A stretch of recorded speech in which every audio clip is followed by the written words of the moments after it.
கர்த்தரின் சத்தம்.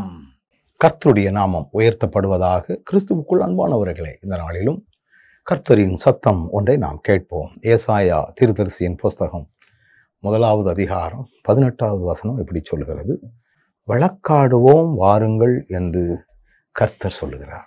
வழக்காடுவோம் அப்படின்னு அங்கே சொல்லப்பட்டிருக்கிறது.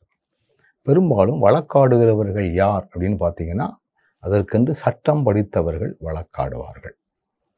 சில நேரங்களிலே, சில திருமண்டலங்களிலே சில கமிட்டிகள் உண்டு. அதில் 2 குரூப்பாக செயல்படுவாங்க.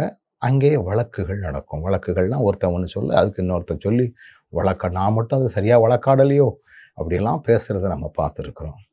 இங்கே ஆண்டவர் என்ன சொல்லுகிறார்? வாங்க நம்ம வழக்காடுவோம் அப்படின்னு அவர் சொல்லுகிறார். நம்ம பாவங்கள் எவ்வளவு மோசமாக இருந்தாலும் சரி, எவ்வளவு சிவரேண்டு இருந்தாலும் சரி, அதையெல்லாம் பஞ்சை போல வெண்மையாக மாற்றுகிறவர், உறைந்த மழையை போல வெண்மையாக மாற்றுகிறவர் ஆண்டவர். நமக்காக வழக்காடி நம்ம பாவ வாழ்விலிருந்து நமக்கு விடுதலை கொடுத்து, என் வாழ்க்கை ஒரு அயோக்கியமான வாழ்க்கை தான், என் வாழ்க்கை ஒரு மோசமான வாழ்க்கை தான், என் வாழ்க்கை ஒரு வேளை வெளியே தெரிய முடியாத அளவிற்கு அது ஒரு கருநிறமான வாழ்க்கை தான், பாவத்தில் ஊறி போய் கிடந்த வாழ்க்கை தான், எனக்காக வழக்காடி என் ஆண்டவர் என்னை மீட்டுக்கொள்ள அவருடைய இரத்தத்தை சிந்தி என்னை பாவமர சுத்திகரித்தபடியினால் என் பாவம் சகப்பாக இருந்தாலும் அது வெண்மையாக மாறக்கூடிய அளவிற்கு, இரத்தாம்பர சவப்பாக இருந்தாலும் பஞ்சை போல் வெண்மையாய் மாறக்கூடிய அளவுக்கு ஆண்டவர் எனக்கு வெற்றியை வாங்கி தருகிறார். நமக்காக வழக்காடுகிறார். வாங்க வழக்காடும். உனக்காக நான் வழக்காட இருக்கும் பொழுது நீ ஏங்க கவலைப்படுத? இந்த ஆண்டவரை பற்றி கொள்வோம்.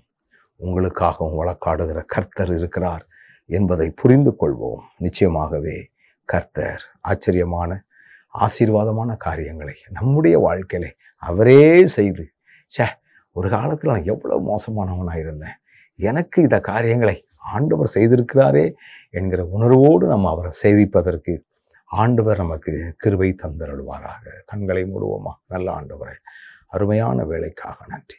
உடைய அன்பின் கிருபையும் மாறாத பிரசன்னத்தினால் எங்களை வழிநடத்தி அருளும். எங்கள் வாழ்க்கையை வெண்மையாக மாற்றிருக்கிறீரே, அதை நினைத்து எங்களுக்கு சந்தோஷம். தொடர்ந்து அநேகரை அப்படி நடத்த நீ போதுமானவராக இருக்கிறீர். அதற்காக நன்றி. இயேசுவின் நாமத்தில் பிதாவே, ஆமென்.